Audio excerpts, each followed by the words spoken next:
Tiger, you have... Thanks for watching Channel 2 News, the Northwest news leader. Stay with the Channel 2 News team for news throughout the weekend.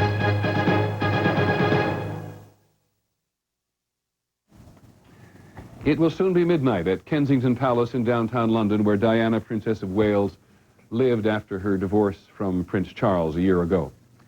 People have been gathering there throughout the day, and they are still gathering to pay their respects and to talk with one another about one of the world's most glamorous women, Diana, Princess of Wales. From ABC, this is World News Tonight, Sunday. Here's Peter Jennings. Good evening. The body of Diana, the Princess of Wales, is back in Britain tonight at a private funeral home, and Buckingham Palace is expected to announce funeral plans tomorrow. Diana and her friend Dodi Al Fayed, as you have undoubtedly heard, were killed last night when their car, going very, very fast, crashed in a Paris tunnel. At the time, they were being followed by photographers, and there is no doubt that today, in many different countries, many people blame the media for Diana's death. Diana's body was returned to Britain today by the Royal Air Force, accompanied by the Prince of Wales and her two sisters. They were met by an honor guard of the Royal Air Force. Diana's coffin was covered in the Royal Standard, the Queen's flag. This taken as a very public display of the Queen's sympathy. There was no ceremony, but the new British Prime Minister Tony Blair was there to extend the government's sympathy to the Prince of Wales. In Scotland, where the royal family spends the summer, Charles and Diana's two sons, William and Harry, were driven to church services with their grandmother, Queen Elizabeth. Throughout Britain, there was universal shock. Diana's reputation ebbed and flowed with public opinion, but she had long ago come to represent the most approachable and open member of the royal establishment. Prince Charles did not accompany his ex-wife's body beyond the airfield outside London. He flew back to Scotland to rejoin his sons. He's the one who told them the news. Diana lost the title Her Royal Highness when she was divorced, but her standing with the British public at this point in her life was very high. ABC's Mike Lee is in London tonight. He's been at Kensington Palace all day, and you've heard a great variety of reactions, haven't you, Mike? Absolutely, Peter. Everything from stunned disbelief to, as you mentioned earlier, anger toward the media. In fact, just in front of me, we've had at least one window broken in a television van this evening, and so there have been isolated incidents of at least aggravation. Behind me, at any given moment, there are a couple of thousand people up there paying their respects. It began as a trickle at dawn this morning. Now, many, many hours later, it's turned into a non-stop pilgrimage. Throughout the day in London, Diana's public came to mourn, one by one, flower by flower, at this palace where she lived. At the main gate, where the princess had so often been seen driving her sports car to and from a local gym, an unending stream of people who wanted to leave something of themselves, a secret thought, a personal possession, a tear, a prayer. Most seemed caught up in their own private grief for a woman they had never met, yet missed intensely the moment she was killed. Devastating. She didn't deserve to die. Children brought their precious gifts. Others wrote private messages on cards. As the day wore on, the flowers grew into a monument, the crowds pausing longer as if Diana herself were here. British Prime Minister Tony Blair choking back his emotions. We are today a nation in Britain in a state of shock, in mourning, in grief that is so deeply painful for us. Flags flew at half-mast. At Buckingham Palace, the Prince of Wales' own regiment trooped the color, as usual, but today played a composition by Elgar, music usually reserved for fallen heroes. Mike Lee, ABC News, London. Princess Diana and her companion Dodi Al Fayed had been seen in Paris earlier yesterday by photographers. They had a fairly public dinner at a hotel. ABC News has learned that when they left the hotel, they'd asked for a faster car. We asked ABC's Jim Wooten, who's been covering this story in Paris, to put together a timeline of those final hours. After dinner at the Ritz Hotel, the couple left just past midnight in a chauffeured Mercedes, and with photographers in pursuit on motorcycles, the car hurtled into this tunnel by the River Seine. A cab driver estimated its speed at more than 100 miles per hour. And completely out of control, it skidded first to the right, struck the wall, then caromed and rolled head-on into the 13th pillar of the tunnel. It was 12:15. The impact was so violent, one eyewitness thought it was an explosion. He sprinted immediately into the tunnel and saw one of the photographers shooting pictures of the mangled interior of the Mercedes. The driver was instantly killed. Diana's bodyguard was critically injured, and in the rear seat, Mr. Fayed was also dead. But Diana was still alive, and for more than an hour, rescue workers struggled to free her from the wreckage. She was revived at the scene and rushed to this nearby hospital. But after nearly 3 hours of emergency measures, including open-heart massage, at 4 a.m., Diana was declared dead.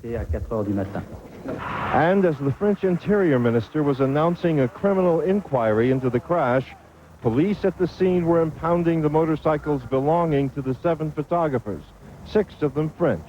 All were taken into custody. 5:30 p.m., Diana's coffin, draped in the Queen's flag, is removed from the hospital. 7 o'clock, 19 hours since the Mercedes sped away from the Ritz. Diana, Princess of Wales, is headed home. Jim Wooten is still with us in Paris, and Mike Lee is also still with us in London. Jim, in Paris, a question for you, first of all. Do we know what's going to become of these photographers who are being held? And talk for just a second about the sort of French passion for British royalty. Well, there is a passion here. The French are accustomed to royalty. Their revolution put an end to that many years ago. But they've always had a good feeling toward British royalty, and that was expressed today all over this city. There was also a good deal of anger expressed toward the cameramen. 6 of them are still in custody, I believe, tonight, and they can be held indefinitely for questioning in this matter. It is a law in France that it is against the law in France to leave the scene of an accident without giving aid to those who may be injured. And the police are saying tonight that at least 4 of these photographers may be liable to charges such as that. Okay, Jim Wooten in Paris, thanks very much. And a quick question for Mike Lee in London. Mike, I gather there's considerable pressure on the royal family to have a very, very important funeral. I think anybody connected with the royal family or any politician would be foolish to ignore the incredible outpouring of emotion here. This nation wants a very big funeral. They want to be part of it. Okay, Mike Lee in London. Both during her marriage and since, Diana has been a very public advocate for various public causes, including the fight against AIDS and most recently, as we've seen in the United States, landmines. One of the people who's had an influence on Diana is Baroness Margaret Jay, a journalist in her earlier career. And earlier today, I spoke with the Baroness, who was the former director of the British National AIDS Trust. Are you in any way surprised at the reaction in Britain today? No, I'm not. I think she was, it's a hackneyed word, but I think she was an icon. I think an awful lot of people did see her as a genuine idol, as somebody who they could genuinely admire. Why do you think she was so special? She was wonderful at communicating with fellow human beings. If you saw her sitting on a hospital bed or kneeling on the floor next to a primary school child, or indeed just holding someone's hand who was in bad circumstances of whatever kind, you know, dying or perhaps homeless or miserable in some way or another, she had that power to communicate. I remember the time she was regarded as the first sort of public person to shake hands or even touch someone with AIDS. Was that a difficult moment for her? I think it was difficult, and I remember a great deal of to and fro with Buckingham Palace about whether she would wear gloves when she shook this person's hand when she came to the hospital. And of course, being Princess Diana, she said she certainly wasn't going to shake hands wearing gloves, and that picture went round the world and I think did more than thousands of words, and certainly much more than a lot of government messages, to make people feel that this was something they could deal with. Margaret, thank you very much. Baroness Margaret Jay. We'll have more on the life and death of Princess Diana when World News Tonight Sunday continues, including reaction to her death here, of course, but also around the world. It's been universal. This is World News Tonight, Sunday, brought to you by Nature Made Vitamins. You are what you eat. You are also what you feel, what you think, what you do. You are what you say and what you hear. Oh, Mom! What you give and what you take. Take Nature Made vitamins because everything in life helps make you what you are. Nature Made, recommended by pharmacists, made for a lifetime. Because wrinkles appear out of nowhere. We've created Pond's Prevent and Correct Lotion. Actually, 2 different moisturizers. One with SPF for day, one with alpha hydroxys for night, to help prevent and correct the signs of aging. After 30 years of dirt and 30 years of cleaning, a Moen faucet with the new LifeShine finish will look as good as it did 30 years ago. LifeShine by Moen. Buy it for looks. Buy it for life.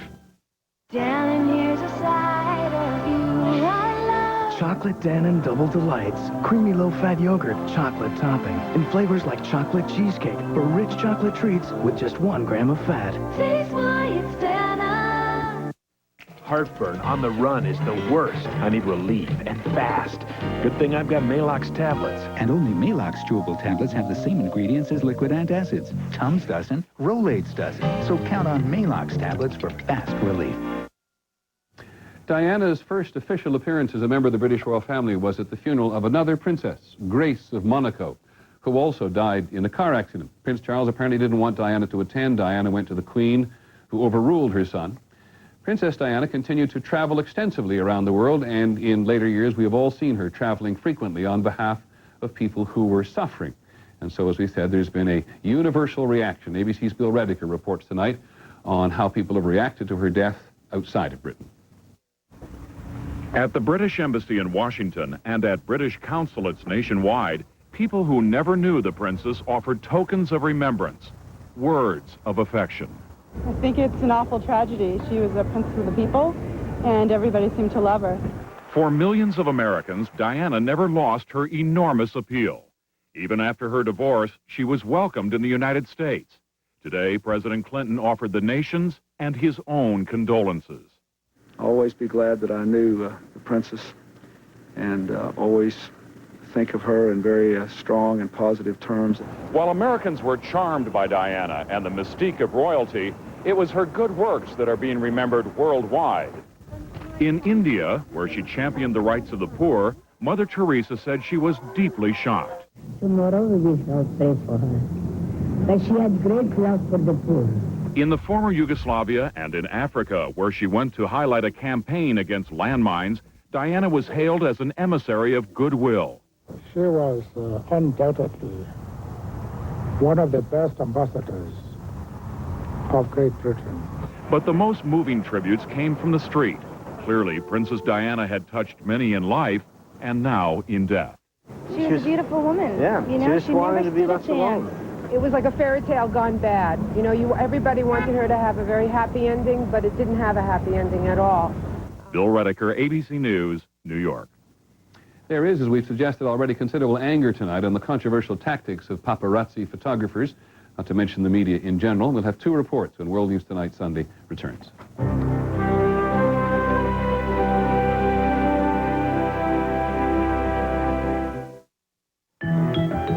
Breyers presents Viennetta. But this delicious ice cream with its crispy chocolatey layers could cause one small problem.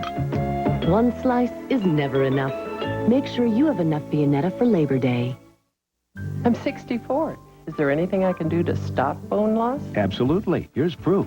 In a landmark clinical study, Caltrate actually stopped bone loss in women at risk for osteoporosis, whatever your age. It's never too late for Caltrate. It feels strong and dependable, but also exhilarating and unexpectedly fresh. Fix-It Fresh. A stronger, longer hold, combined with a crisp, cool sensation. Dependable, yet refreshing. One great combination. Fix-It Fresh and forget it. I asked my doctor about those new prescription diet pills. He said they're only for people who are seriously overweight, not for me. But I wanted to lose weight, so I talked to my pharmacist. He recommended Dexatrim. I lost 12 pounds, and I wasn't hungry. Dexatrim, just one time-released caplet, works all day to help you eat less and lose weight. The Dexatrim plan was easy. I lost 12 pounds, and I feel great. Lose weight with Dexatrim, recommended #1 by pharmacists.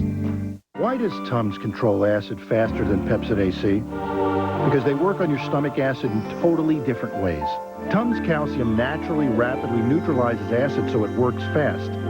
Pepcid AC's famotidine has to travel through your bloodstream, so it takes at least 40 minutes to block natural acid production.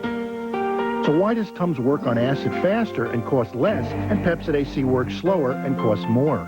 Good question.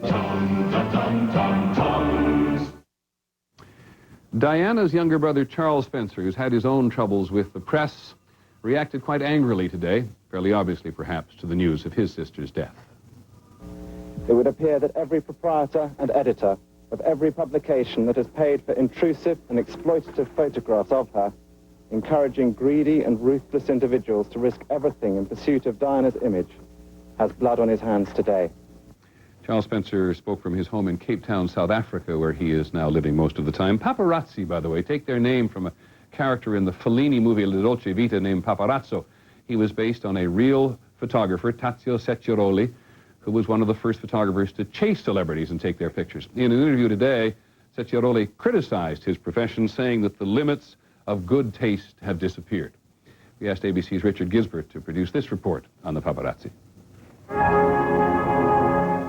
Britain's sadness is tinged with anger, even a little guilt.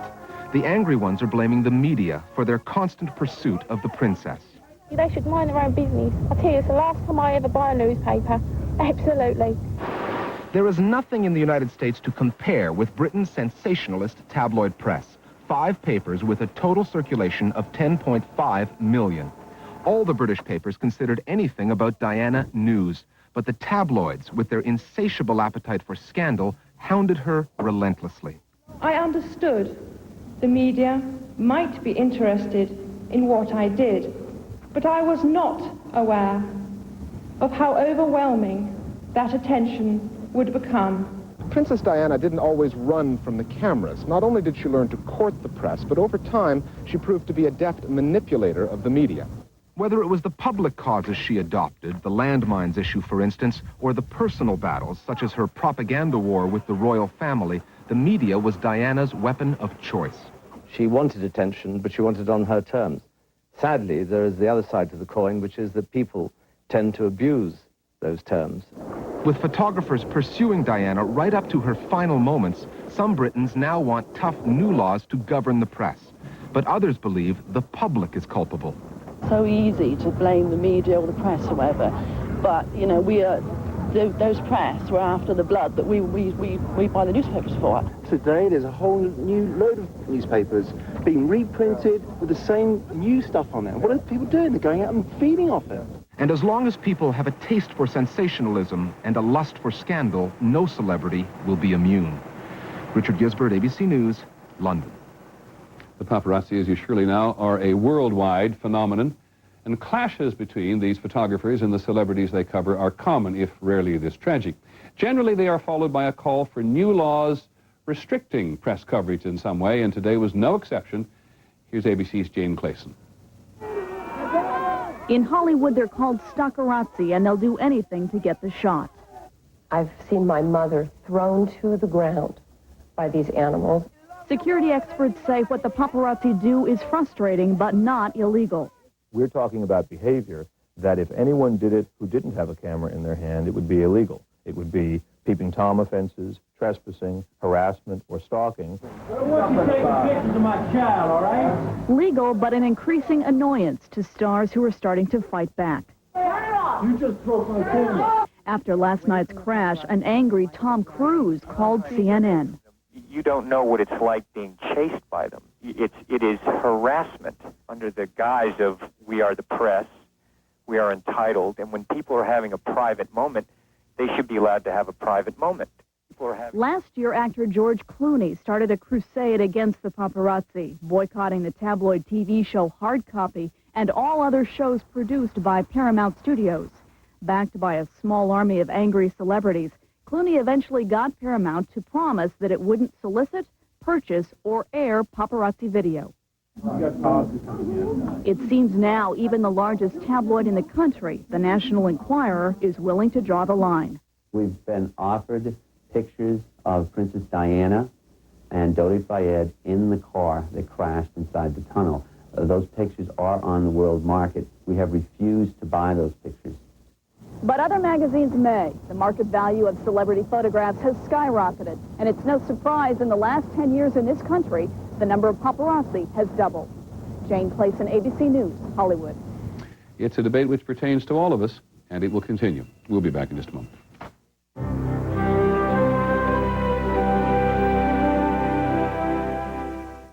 Last month, Publishers Clearinghouse surprised one winner. You have won $1 million from Publishers Clearinghouse. I can't believe it. This is the truth. No, go away. Now they'll surprise 30 winners. Starting September 24th, the Prize Patrol will wake up a new winner every morning for a month. Let me get my shoe. That's 30 winners in 30 days. You could wake up to thousands, even millions of dollars. Yeah, I think I'm going to faint. Enter the Publishers Clearinghouse sweepstakes today, and you could wake up a winner. So you can't keep up with your old ma, huh? Not with this headache. Where's your Tylenol? It's Advil now. You switched? I like the way Advil works. On tough pain, 2 Advil work better than any 2 Tylenol. Welcome to the 90s, Mom. Advanced medicine for pain. If you can do this, you can make wood beautiful with Minwax. And if you can do this, you can give wood lasting protection. Turning a house into a beautiful home is as easy as turning to Minwax.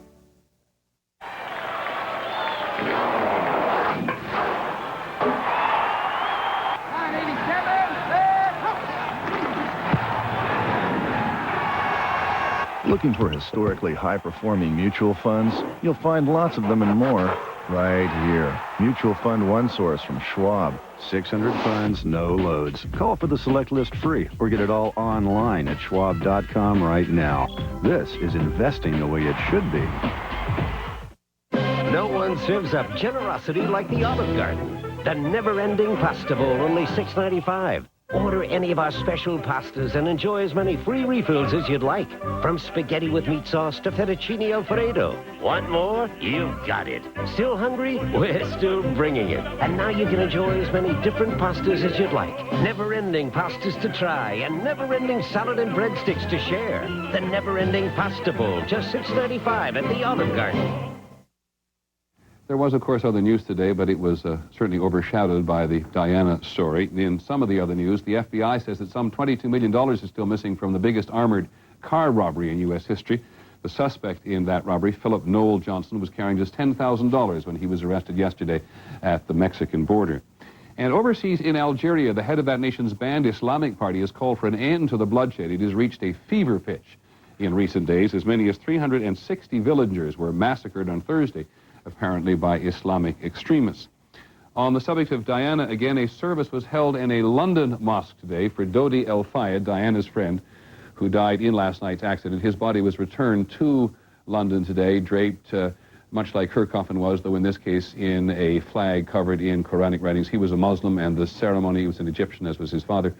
The ceremony was held in the biggest mosque in London in Regent's Park. In this picture, the world had its latest clue to Diana's future, the princess and the playboy. Dodi El Fayed was the eldest son of self-made Egyptian billionaire Mohammed El Fayed, who owns, among other things, the famous British department store Harrods. The young Al Fayed, who was 41, had been a familiar figure on the international jet set and had been linked with numerous beautiful women. No sooner did his relationship with Diana become public than an American model, Kelly Fisher, sued him for breach of contract, claiming that she had given up her career for him only to be dumped for Diana. Al Fayed was involved in producing movies and had money invested in Chariots of Fire and The World According to Garp. This relationship with the princess came to light in the proverbial way when these photographs were splashed across the British tabloids only a few weeks ago. And we'll continue with this in just a minute.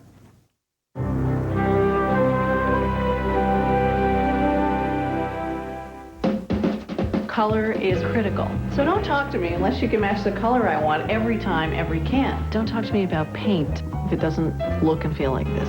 Don't talk to me about paint prices if I can't get the color and the help that I want. All the pros will tell you, doing it right the first time costs less than doing it over. Do not talk to me about paint unless you're a Benjamin Moore dealer talking about Benjamin Moore paint, because now you're talking about the best for my house. Benjamin Moore, the best advice, the best paint.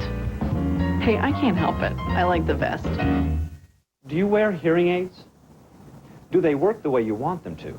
If not, listen to this. Beltone's having free repair days.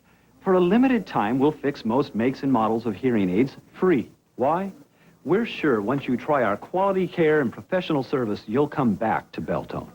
So, if your hearing aids aren't working the way you'd like them to, bring them to Beltone's free repair days now. We'll fix them free.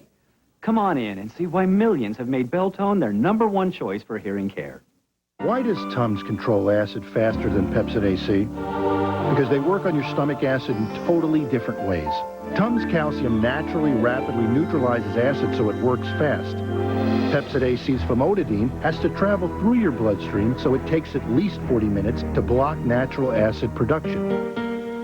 So why does Tums work on acid faster and cost less, and Pepcid AC works slower and costs more? Good question. Stay with ABC News for the latest on the life and tragic death of Princess Diana, and watch an ABC News special with Barbara Walters and Diane Sawyer tonight at 7, 6 Central. Finally from us this evening, Diana, then and now. Here's ABC's Beth Nissen.